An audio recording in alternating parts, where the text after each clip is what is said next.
The Chaser is Na Hong-jin's first feature film, but holy shit is it outstanding. The way these characters' lives become woven together is masterful, through moments of coincidence that are shocking and keep the film flowing. While this film is extremely thrilling, it has a truth to tell that the police hindered the finding of the girl more than they helped. Even when the killer admitted what he did, no progress was made. That it took a cop turned pimp living outside of the law to stop the monster. Jong-ho is a retired cop turned pimp living in Seoul that owns the girls, so he's a human trafficker. He's abusive to them, forcing them to work when they're sick, paying no mind to their health or well-being. But he sees them as an investment. So when multiple of the girls disappear, he starts to get worried. He's spending all of his time trying to find a person that he believes is kidnapping and selling his girls. But he's especially looking for Mi-jin. Young Min is a man with the urge to kill people, mostly prostitutes, but also people that get in his way. But he kidnaps the girls, leaving them bound in his bathroom, where he kills the girls, but he doesn't seem to be a sadist, that he wants to kill the girls with a single hit, claiming that the girls usually don't react. He hits Mi-jin in the head with the hammer, but he doesn't think he killed her. The film subverts your expectations a lot. Initially, it builds itself to seem like a detective film, that Young Min would be unknown to Jong-ho and the police as they spend the film searching for Mi-jin. But they break this perception quickly with the crash, that this turns into a scene where Young Min doesn't want to give up information, declining to get assistance from Jong-ho, so cars start piling up around them. Luckily, Jong-ho sees the blood on the man's suit and decides to call the number. With no way to escape, Young Min runs, so it feels as if the mystery was solved almost instantly. This is especially the case once the chase ensues, that Jong-ho caught the man kidnapping and selling his prostitutes, and beating him to the floor, cuffing him. Now, as they get back to the car, surrounded by even more traffic, it feels like the film is winding down to its conclusion, but it's only 30 minutes in. Before they drive off, a cop appears and Jong-ho lies about being a cop to him, but the cop doesn't buy their story, so they both get taken in. Then, once they arrive at the police station, they get questioned by two officers in the same room. The cops are instantly suspicious of Jong-ho. He had beaten Young Min. He admitted that he was a pimp, and he's accusing Young Min of selling his girls. But the cops completely ignore his statements and focus their questioning on him. The scene feels like a pressure cooker, that Jong-ho was quite honest though he had everything to lose, admitting that he was a pimp, and that he captured the man to find his girls. But the tension's released as they catch Young Min on a lie about his phone. This leads Young Min to say under his breath that he killed the women, that he decided to give this information up. He wasn't nervous, though, as any person does, he understood the consequences of them knowing he committed murder, but he didn't have to, as the cops were questioning him if he was involved in human trafficking, not murder. So it raises the question, did he want to be captured? Was he tired of killing? That he killed 2 and maybe even 3 people that day, so could he have realized the monster that he had become, deciding to give himself up? But it seems like he was more confident that the police would not be able to prove he was the killer.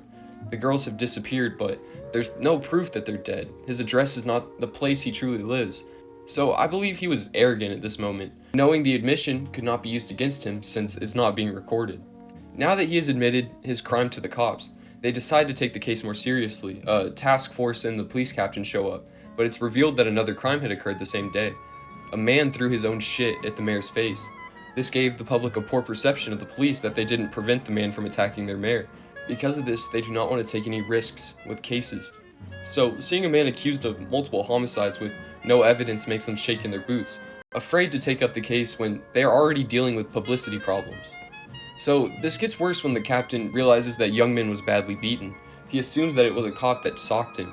This made him scared that the cops had already given the man an out, that they could have ruined their case by abusing their suspect, hoping to find out who performed the beating so they can immediately disavow him.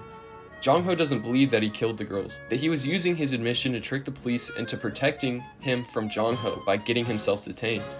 But he decides to go look for the girls on his own, where he found Young Min's keys. So he knew all he had to do was look for the Mapo district where the crash happened and find which house the keys belonged to. So he gives his friend Meathead the keys to search every house. Now, the police decide to continue their interview with Young Min. He further expands on the way he kills the girls, that he used a chisel and hammer in the same way that pigs are slaughtered, to minimize the pain for the victim. He keeps explaining and he iterates how he hangs the bodies when he's done, so he can cut their Achilles tendon and drain the blood out of their body. But he doesn't do it because he wants to cut the bodies post-mortem, but because alleviating the body of blood makes it easier to move. Again, he's committing the act of killing purely for the moment of killing someone. Once the person is dead, all he wants to do is get rid of the body, and he doesn't find pleasure in torturing his victims. He speaks incredibly casually, as if he's telling a story to a friend, while also being honest with the police, though they don't fully trust him at this point. This willingness to give up information makes him seem less trustworthy. Why would someone that committed these crimes admit to it to your face so easily?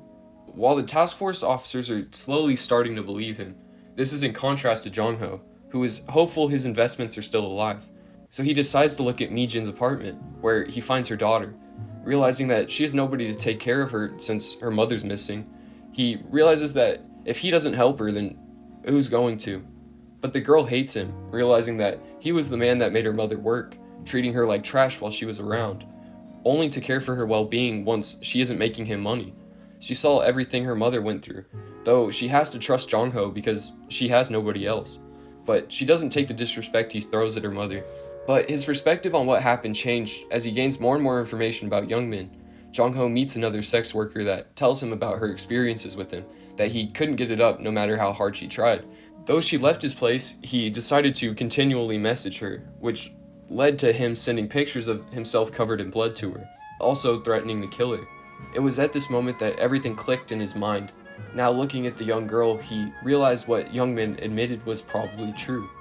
That what was happening was larger than pimping and sex trafficking. That he and the little girl would never see her mother again. Now he's stuck in the middle of everything, knowing he's the one that has to break the news to her. While the scene is devastating in nature, it's amazingly shot. That there's nothing you could say in words that would show the pain they're both being faced with, as the idea of her death looms over their heads, destroying their hope that she could still be alive. But this moment changes Jong-ho. He realizes that he has to find Mi-jin not for himself, but for her daughter. He's shown the effects of his greed and selfishness directly in front of him, that he caused this by pushing his girls into dangerous situations, with no care for their well-being. But it's not only Mi-jin's life on the line, but also her daughter's, as her mother was her only family. Meathead finds an apartment, to which one of the keys belongs to, but there's nothing inside. A man comes home to the apartment and starts running away once he sees them, so Jong-ho and Meathead chase him down. Jong-ho catches him and beats out of him that he's Youngmin's friend, that he gave Youngmin a place to live when he was in trouble, but he hadn't seen him since he left, stealing a bag of tools from him, which included a hammer and chisel. But he's informed that Youngmin left paintings on the walls of the room.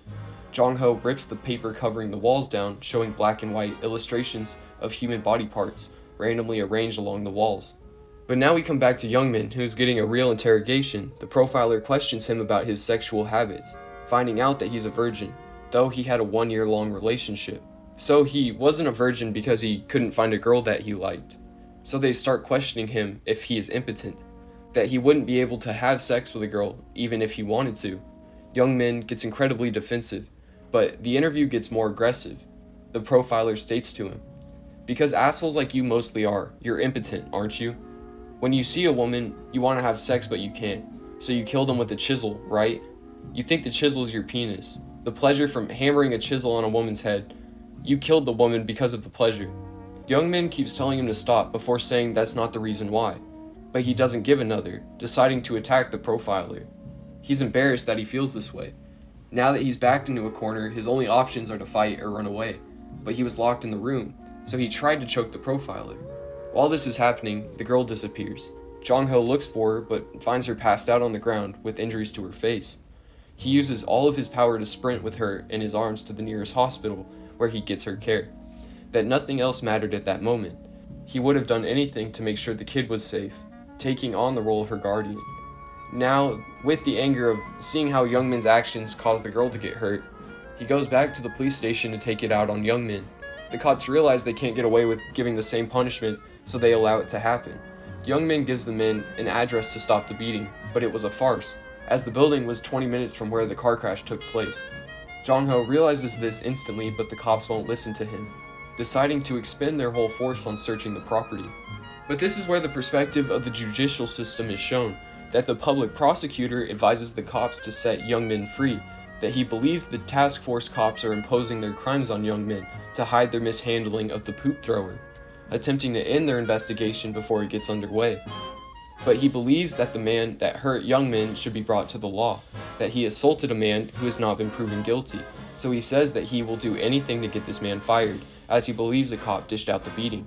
That a man with no experience with the situation, looking for any way to save face rather than truly looking into the possibility of murder, caring more about public perception than bringing criminals to justice, which is the purpose of their existence.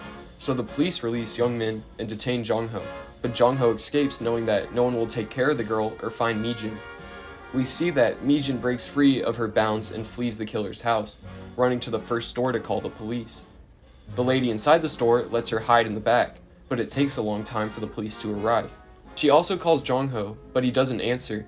He's trying to run as fast as he can to the Mapo district, and he doesn't realize it.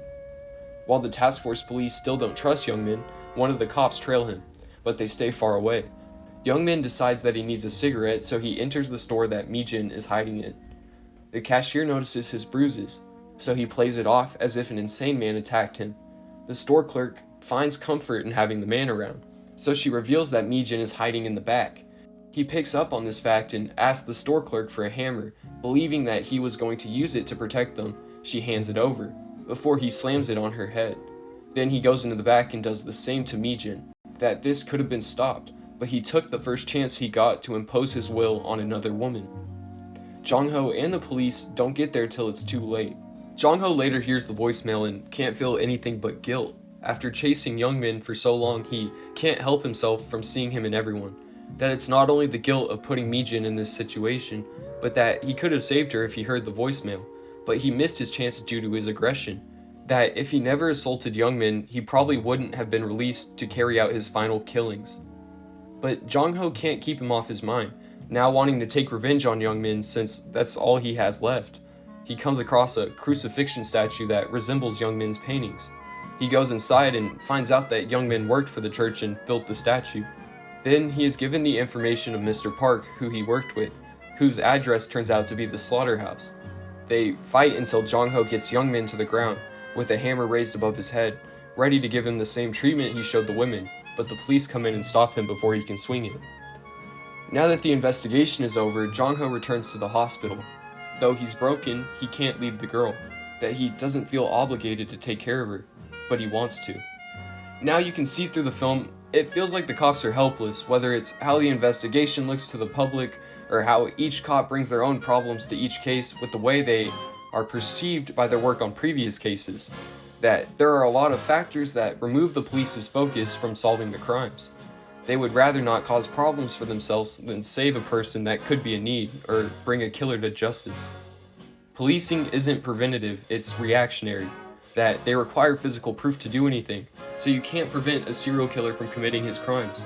You have to prove that they killed someone after the fact, in the same way that adding more police to an area with high crime doesn't stop the issues. Even when the killer was admitting to the crimes directly to the cops, they still couldn't keep him detained. This shows that the police don't value bringing killers to justice, that they valued putting a name to the crime, that if no crime is found, why would they care? While also, if they arrest an innocent man or a guilty man, it doesn't affect their lives or paycheck. Crime usually comes from a person's circumstances, that people steal food when they're hungry and can't afford to eat, but in this case, it was caused by a man's impotence, which made him a psychopath, causing him to be unstable, unable to fill his sexual urges with his dick, so he found it through killing, that it was his only way to satisfy his urges. How could you police a man like this?